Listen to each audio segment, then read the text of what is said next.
Hi, welcome to This Is My Architecture. I'm Jennifer and I'm here with Nick from Dish Network. Hi Nick, thanks for joining us today. Hi, Jennifer. It's a pleasure to be here. Can you tell us a little bit about Dish Network? Absolutely. Dish Network Corporation is a connectivity company and a member of the Fortune 250. Dish is currently building a cloud-based 5G open radio access network that will help run the smart cities of the future. Excellent. Can you walk us through your architecture and how it's solving your business challenges today? Absolutely. We needed an architecture that would help us run hundreds of accounts at scale.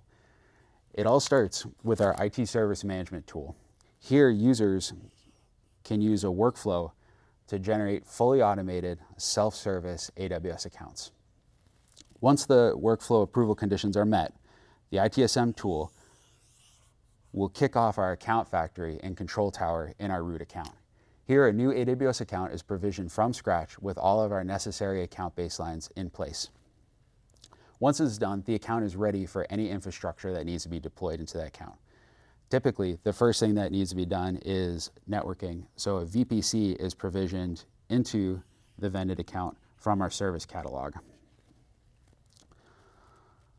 During the creation process, information about what environment and what resources that the infrastructure that lives in that VPC should connect to is collected and applied in the form of tags to the VPC.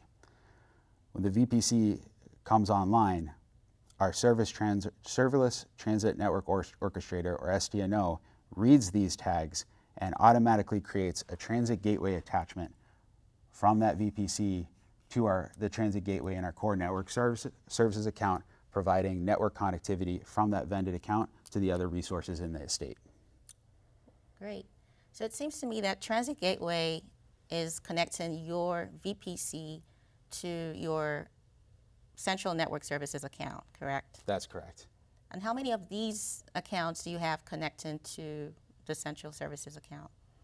With the efficiencies and benefits we were able to get with this and the self-service capabilities, we were able to roll out several hundred of these vended accounts in a space of only 6 months. And eventually, when your VPCs are being deployed, how are you leveraging these for your internal stakeholders? Once the VPC is deployed, our internal stakeholders are free to deploy whatever infrastructure they need to support the workloads they're running. Frequently, they will turn to Service Catalog to continue to deploy other resources like EC2-based web apps, EKS-based web apps, and RDS databases. Thank you, Nick, for walking us through this architecture. It's been interesting to learn how Dish Network is creating a self-service portal to create multiple accounts at scale.